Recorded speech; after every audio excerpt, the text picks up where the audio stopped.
Hello, I am Tiberius Dawnbringer, and you are back at my channel yet again. So, today's video is going to be inside, even though it's warm and sunny out for the first time in a while. It's also very windy, so I voted against the idea of trying to do a video out in nature because of it, but that is something I'm going to continue trying to do. But there are probably going to be times where I will have to do the videos indoors, and this is probably going to be the setting you see from time to time, at least for the time being. So anyways, I'm going to get started. So as I've mentioned before, I am a certified Reiki master practitioner, and there are multiple different branches, variations, categories, however you want to label it, of different versions of Reiki. And but the one that I got certified in is the one that's, from my understanding, is the most common version of it, and it's supposedly the originator, and it's called, and even to this day I have a time saying it, it's called Usui Shiki Ryoho, and it originated from Japan nearly a century ago. Well, yeah, roughly around then. It got brought over here during the 1930s, I believe, and it took many decades, but eventually grew to become a thing here in the States. Reiki is something that about half the people I bring it up to is known, and the other half is not known, and which kind of surprised me a little. I didn't hear about it until about 7 or 8 years ago, when I first got out of the service and started getting into this world of, the spiritual community and such, holistic medicine, all that. So anyways, I'm planning on doing an episode later that goes over some, but not all, of the versions that I've heard of. A lot of them, from what little research I've done, a lot of them stem from the Usui Shiki Ryoho to some degree. So a lot of them are Asian descent in some way. But there's one version I know of that a friend of mine who I met after I got certified, she's been doing it for most of her life, but it's actually stems from a Irish Celtic tradition. I don't know what it's called. I just know that instead of the way I do it, which I'll explain in this video, sorry, my cat's being a little bratty right now. They draw upon the healing energies that come from trees and plants and nature. It seems to me like it's very druidic in its connection. I actually wanted to get certified in that one as well, but she told me that, well, she pretty much said, you're already certified in something, trying to get certified in the same thing that's just, a different method. Essentially, I guess she was saying it would bog me down. It's like, you already have what you need, use what you got, kind of thing. So I left it at that, but I like druids. I've always liked the whole druid mysticism since I learned about it when I was a kid. So yeah, but anyways, we're talking about what I'm certified in. So they use, the healing energy that comes from trees and nature and all that, and they use that to, send healing to their clients or recipients. The way I do it is similar, but so there's this divine cosmic force in the universe, and there's this infinite abundance of healing energy that is connected to that divine force. And so what I do is I act as a conduit for that energy. When I'm getting ready to work on someone, I simply just make the intention to allow the energy to come in through my crown chakra, and it goes pretty much all the way through my entire body, all the way down the chakras, all the way down to the root, but it goes all throughout my body, both the physical and the etheric or energetic body. And most people already know about the 7, I'll say, basic chakras, but it's just the ones that most people who know about chakras, that's what they get introduced to. But from my understanding and my studies, is that in the entire human body there is 108 different chakra points. And there's 2 on the hands, 1 in each palm. Okay? And so what I do is I draw in the energy through my body, and then I pretty much direct it out through my hands into my recipient. Now, when I do my work, I can either do it hands-on or hands-off. Most of the time, my clients prefer hands-on, and for a long time, that's what I was comfortable with.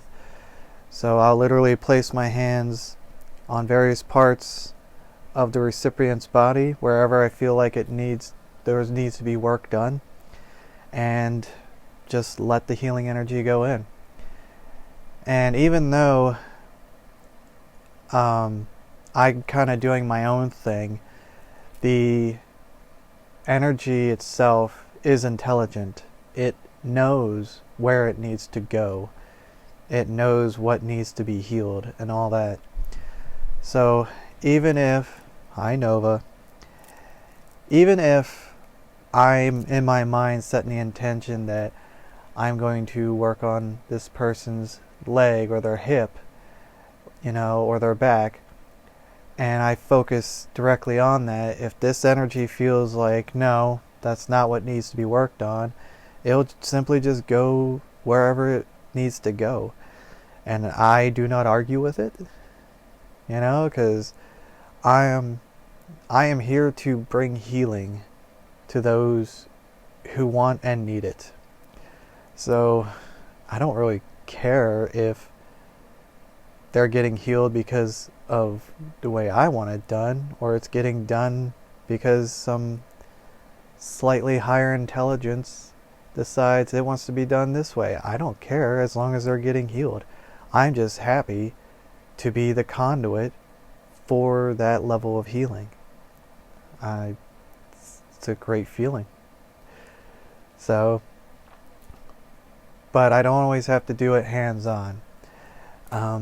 I have done it a few times hands-off, and lately that's kind of the direction I'm going in, because I want to expand upon my skills, and that's, more, I don't want to say it's closer to master level work, but it shows more proficiency, and that's definitely what I want to do, is become more proficient.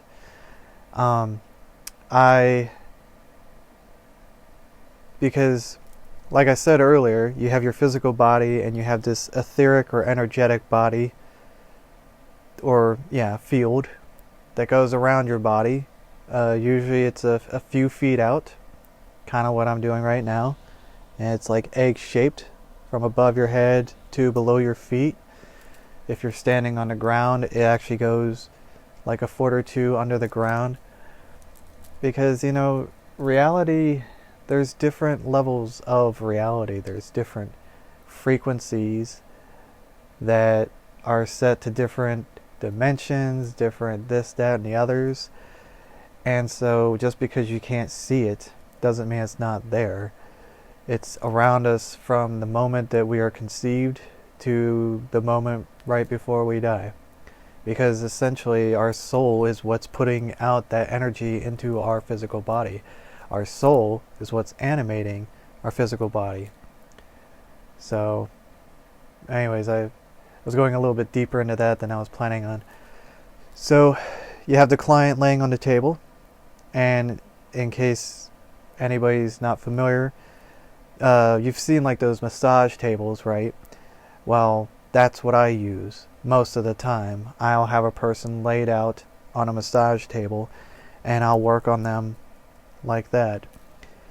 But if they're not comfortable with hands-on and I don't ask questions, that's just their thing, then that's what I'll do. I will just simply work on the energetic field that is above and around their body. I'll never place a hand on them. Unless I work with crystals too. I will place crystals on parts of the body that I feel that it's needed, or I'm called or drawn to place the crystals. But that's it. They already have that understanding from the beginning that could be a thing, that's going to happen, and nobody's ever complained about it. But yes, I can work on people hands on, hands off, and I can work on people from a distance. Yes, distance Reiki is a thing. It's something I've actually been able to do since I got certified, but it's something I haven't practiced a lot with in the beginning. The past almost year, I've been working on it from time to time, and I've known other Reiki practitioners who do that. There are some that actually specialize in it. There are some that actually prefer it that way, especially with the whole CV thing going on. Got to be careful not to say that word. Damn it, I got sidetracked. So yeah, okay. So yes, distance Reiki. I can do it from someone who's in another room. I can do it from someone who's in town. I can do it from someone who's in another state. I could do it from someone who's on another part of the planet. And if you really want to go that far, I can go as far as anywhere. Not just me though, like any Reiki practitioner who does this kind of work, who knows how to do those things, they can do distance Reiki anywhere. Because space is like time, it's pretty much an illusion. We only have time because it kind of helps us on our human level understand events as we go throughout life. Space is only here because I guess our human level comprehension, that's how we understand things. This world, this reality is built pretty much for us because it's what we need in order to work with ourselves, to do the work we need to do, to evolve and eventually graduate. Again, I went off on something else I didn't mean to. But that could be a topic for another video as well. So I'll try to keep track of that. Keep that in mind. So, yes, I can do distance work. I have yet to do a distance session with like an actual client. Meaning one who is offering me some kind of exchange for the service. I've done it with those, like there's a client of mine who got into an accident and had to have surgery and was unable to come and see me in person, and I actually gifted her 222. I gifted her distance healing, One, because, you know, I wanted to give it to her. I felt like she deserved it. And two, it was more practice for me. And I've only spoken to her a couple times since then, but from what she's told me, she says that she has noticed it and that she is thankful for it, which is awesome. I appreciate that. And I have another friend of mine who, for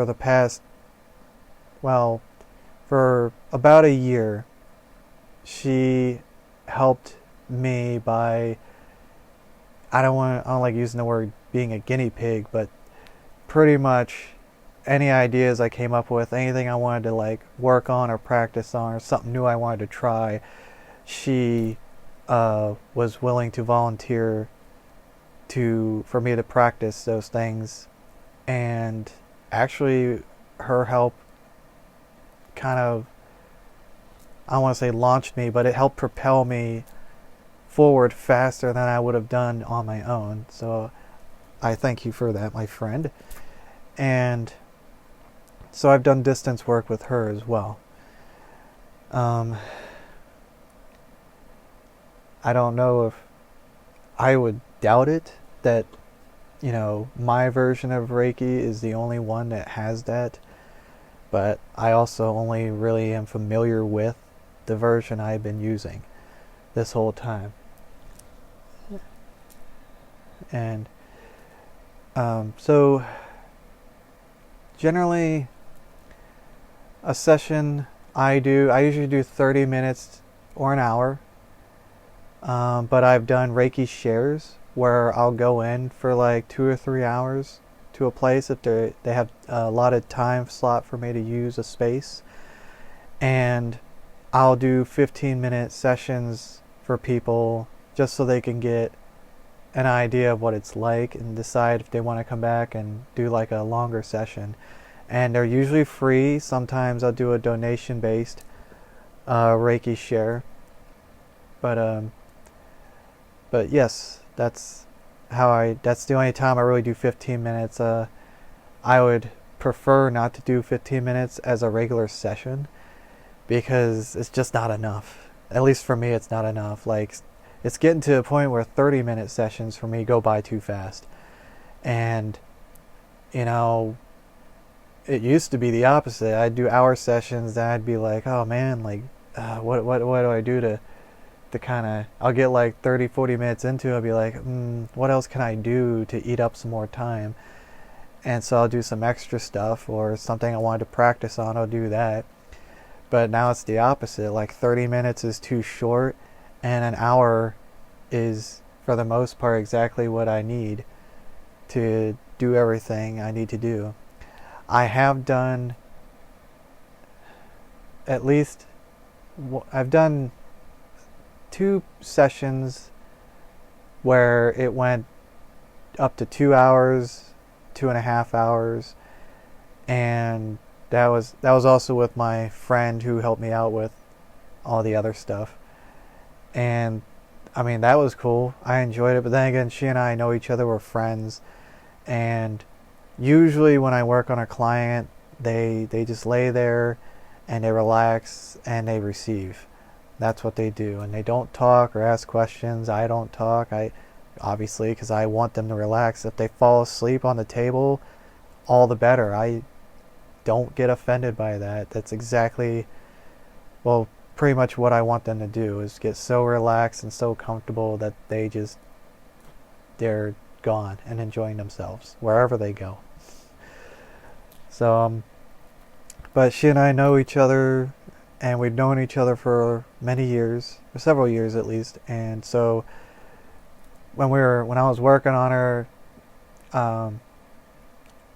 we just started talking a lot and lost track of time, and she didn't stop me and I didn't feel like stopping, so we just went and kept going. And 2.5 hours later, whatever, but I enjoyed myself. I had fun. I learned that I can actually go that long, and she enjoyed it because it was just more and more healing energy that she was getting essentially for free, which is fine. That's what I wanted.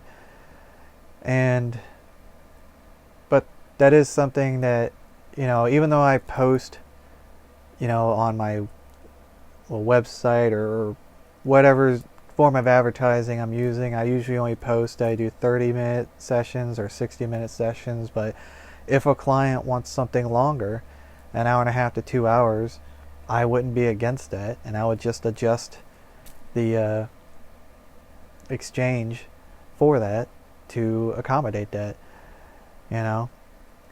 So, yeah, there's quite a bit of work to this.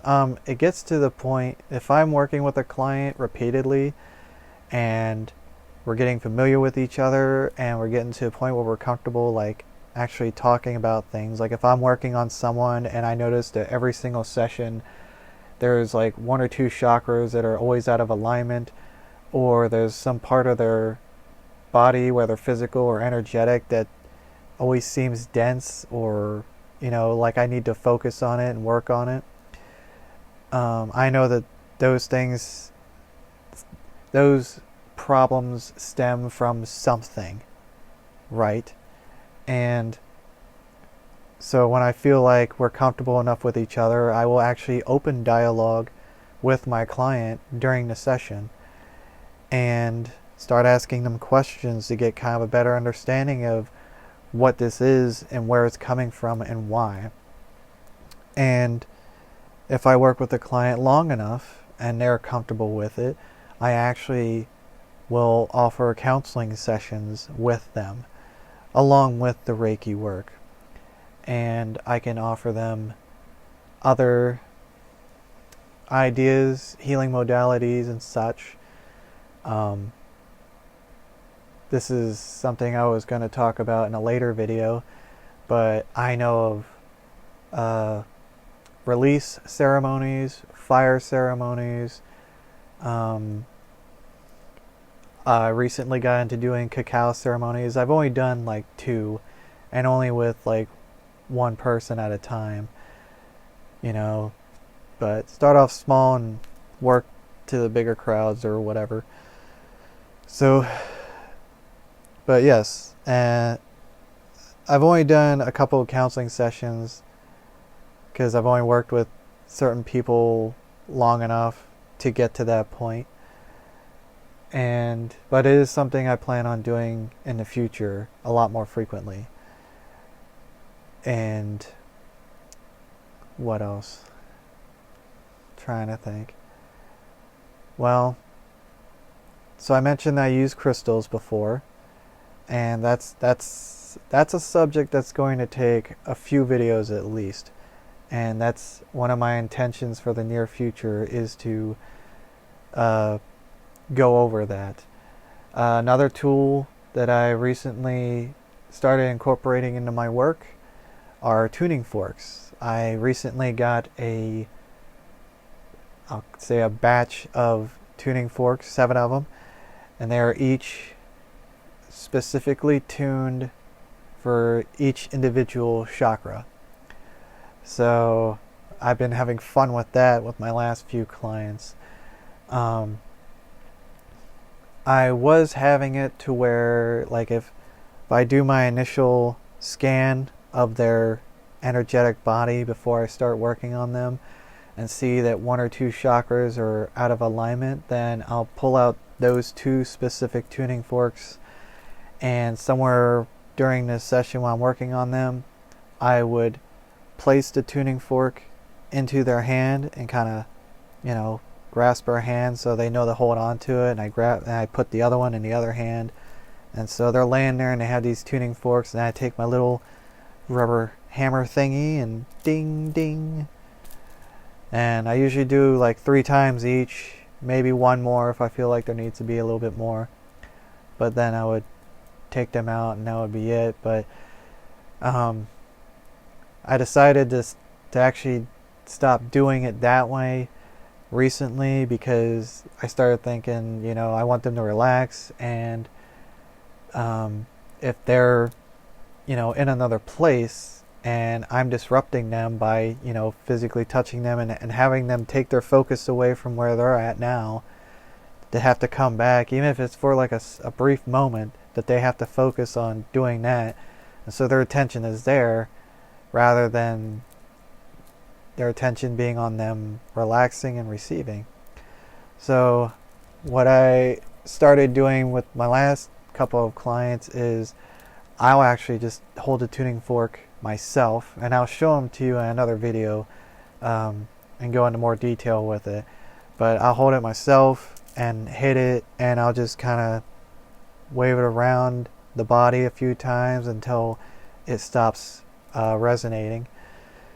And again, I do it like usually 3 times, maybe another additional time if I feel it's needed.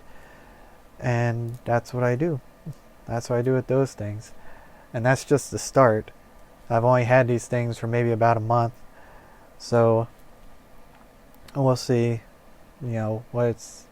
what comes from it then. So yeah, that's pretty much it. So I'll try to give a brief rundown. So I lay them on the table and, dim the lights and all that. And then I take a pendulum that I have a couple, but usually it's like the ones I have a clear quartz crystal head at the base. And so I'll start by going over each one of the chakras, starting from the crown down to the root, and see how it's rotating. If the chakra is rotating properly, like clockwise, then the pendulum will actually spin clockwise. If it's counter, and that means I will need to do work on it. Sometimes it'll just go back and forth, which means it's a little off. It's not really bad, but it's not rotating properly either. I've had some times where it's like angled, or just one client, it was just going all over the place. I don't know what that meant, but I still did work on it just to make sure, just in case. But yeah. So I will do each one of the chakras, and that's just to see if any of the chakras are off kilter or out of whack or whatever you want to call it. And if they are, then that's what I'll focus on for at least part of the session. And if nothing's going on, then I won't focus on that. But if I feel drawn to do so, and usually I am, I will pick out particular crystals that are associated with particular chakras, and I'll just start laying them out. If it's for the crown or the third eye, I'll usually lay it the top of the head if there's space on the table. If not, I'll put it beside their heads. Third eye, I usually have a small enough piece of something in particular. I'll place it right there, right above or between the eyebrows. Throat chakra, I'll place it right there. Heart, solar, sacral. Now, for the sacral and the root, especially since the majority of the clients I've had have been female, I try to show a bit more respect and integrity with my work, especially given the turbulent social climate nowadays. Won't get into that. But if I have stones, like for the sacral chakra for women, if they're about to start a cycle, or if they are on a cycle, which I'll get into that later, or if they're just finishing up a cycle, anything like that, Moonstone, and I'll show you those in another video, but Moonstones, I have 2 of them, and I love using Moonstone for that, because that's specifically what Moonstone is for. Moonstone is about feminine energy, it's about moon cycles, it's about women's menstrual cycles as well. So whether they're wearing shorts or pants, whatever, what I'll do is I'll kind of tuck the stones in between them and the pants seam, so it holds them in place. Because if you just lay it on top and they breathe in deep or something, they might actually cause the stones to roll off. So that's kind of how I do that, and my clients always know beforehand I'm doing that, just so they don't think things are getting weird. And then if I use any stones for the root chakra, I'll place them like right at the top of the thigh and where the hip meet. It's usually a good flat, smooth area. I'll place the stones right there, and they sit just fine. There's other stones, like if I feel like someone needs a lot of work, like, well, I'll focus on the monthly cycle with women. So I have like a kit specifically for that. So I have what's called Bloodstones. They're this dark green stone. It has like dark red specks through it. I actually love that stone. It's called Bloodstone for a reason. One of its properties is it works really well with with cleansing the blood within the body of toxins and diseases and such like that. And what's a menstrual cycle about? You're flushing out the old blood that was inside your body to make way for, the new and whatever. I don't like to view any of that as clean or dirty, because the whole process is a sacred process. So I think it's just modern day social ignorance that people refer to it in such methods. But anyways, moving on from that. And then I got my 2 moonstones. So the bloodstones are associated with the root chakra, so I'll place them on the thighs. And then you got the moonstones. I'll place them right there where the sacral chakra is. And then I have these 2, they're about this long, selenite pieces. And selenite is an amazing stone. Its main properties are cleansing, purifying, and recharging. And they themselves almost never need to be charged or cleansed. I have cleansed selenite before, but that's very rare. You don't have to usually do it at all.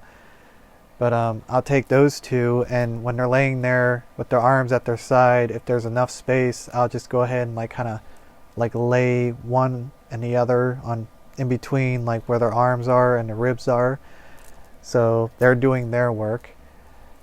And was there something else?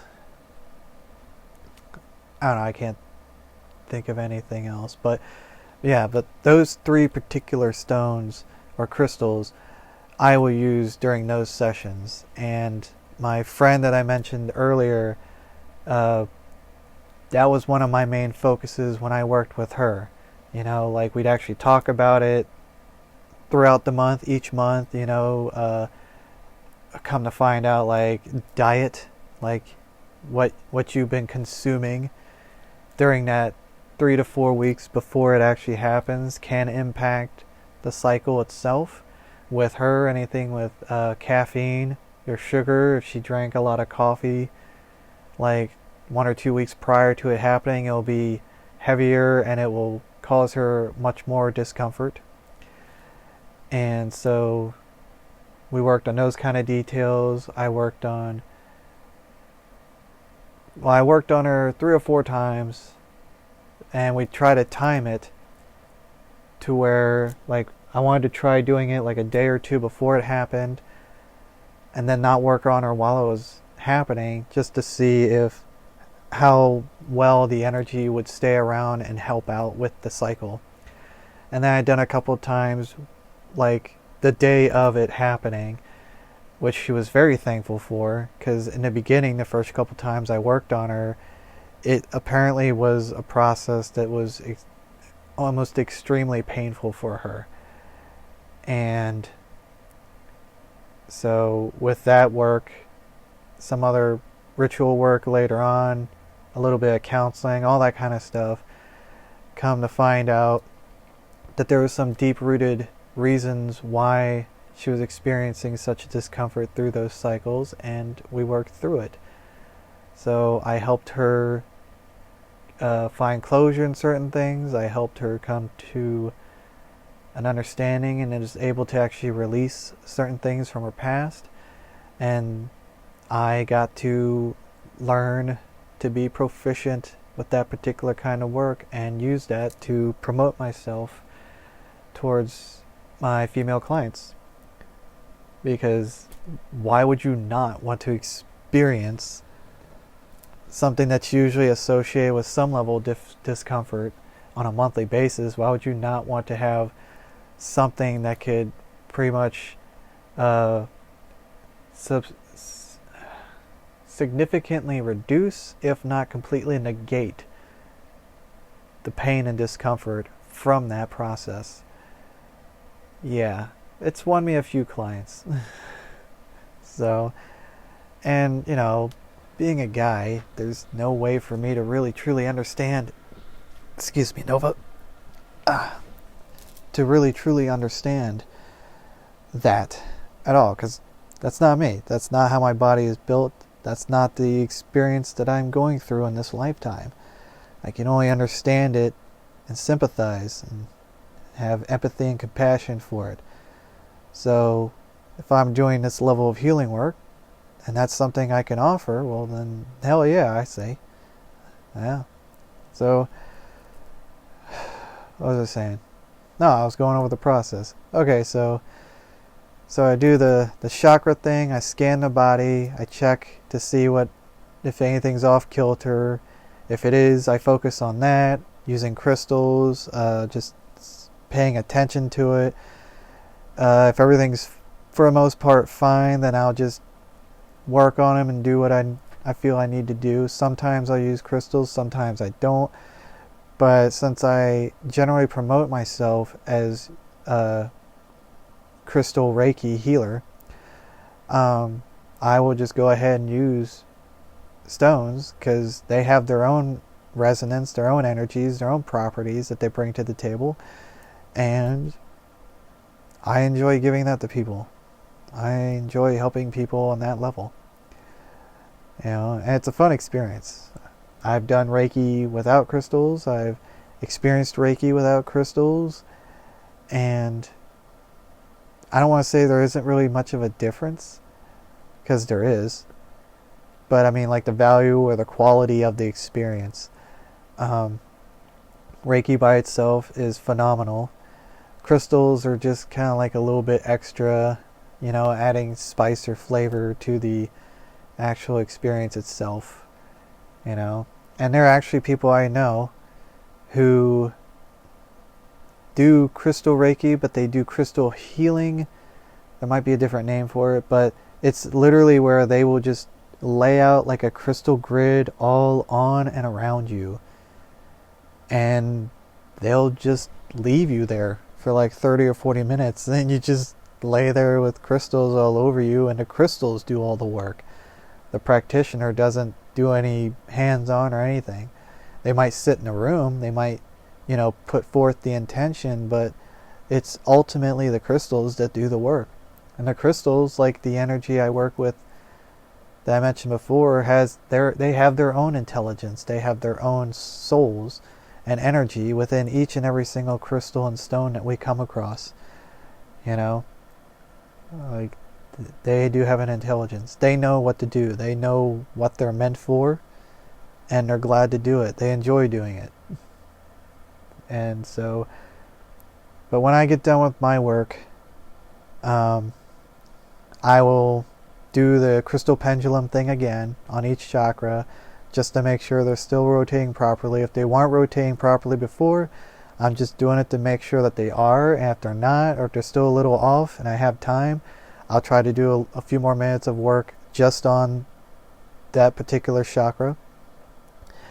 There's only been one time I can recall where, I worked on this person and I had to check it like 2 or 3 times. And, it was the one chakra and then the 2, one above and one below it, that were off kilter. I did my thing. The main chakra was still messed up. The upper one was halfway fixed. The lower one was fine. So I focused on those 2 and then got it to where it was just the main one. It was like it wanted to rotate properly, but it wasn't doing it. And I was like, man, it's been an hour and I've been focusing on this pretty much the entire time. That brought me to asking questions after the session to get an understanding. Maybe if I could find some kind of connection with it, I can help give this person some advice or something before they leave. Maybe it's something they need to really focus on, that they're, physically they're not paying attention to it, or they don't want to pay attention to it, or whatever. Just doing what I can to help. But yeah, only one time has that really ever happened. I don't think I ever saw that person again. Not that that's a bad thing, I think. Like, nothing bad happened to them and they disappeared. No, it's just most of the clients I've worked with, I've done 1, maybe 2 sessions with, and then they go, and that's fine. Sometimes that's all they need from me for this entire lifetime. Maybe that's all they need from me. People come into our lives briefly or for extended periods of time, or sometimes they come in for the entirety of it. But people have different time lengths and different reasons they come into your life, different impacts, different lessons, different this, different that. That's a whole topic for several videos. So oh God, we are over 40 minutes. I will bring this to a close by saying that, once I do that, then I just clear the body of any residual energy that might be around. And then I will sit for a couple of minutes and let everything sink in, and then I'll kind of nudge them and whisper to them. It's like, come back whenever you're ready, or take your time getting up or something, just to let them know, hey, the session's done, no hurry. And that's pretty much it. Afterwards, usually they'll give me some kind of testimonial, whether it's brief or they had this whole story. I had a woman who had so many experiences, it took almost another 40 minutes afterwards for her to tell me, which I enjoyed. I want to hear that kind of feedback and know what profound impact I have on the people I work with.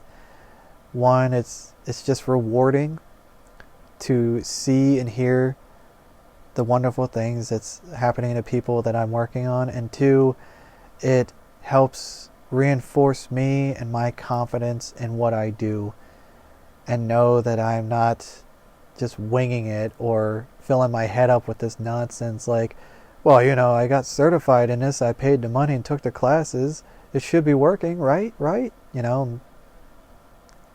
Not thinking that I'm some kind of a fraud, which I definitely am not, because I've been doing this for over 2 years, and I believe in myself. I know for a fact that what I do is real. And there's really no joke or punchline to that. It is real. And I'm going to keep doing it. And it's going to become more. It's going to become other things. Reiki is not going to be the only thing I do later in life. It's just what I do now. Reiki is kind of the gateway. I don't want to say drug, but it's the gateway to all kinds of other things. But anyways, again, I've been going on long enough. And I was really wanting to make these videos more about 20, 30 minutes at most. So I have to work on that. But if you're still with me, thank you. I very much appreciate that. And I have gratitude for every moment. And I will see you in the next video. So have a great day.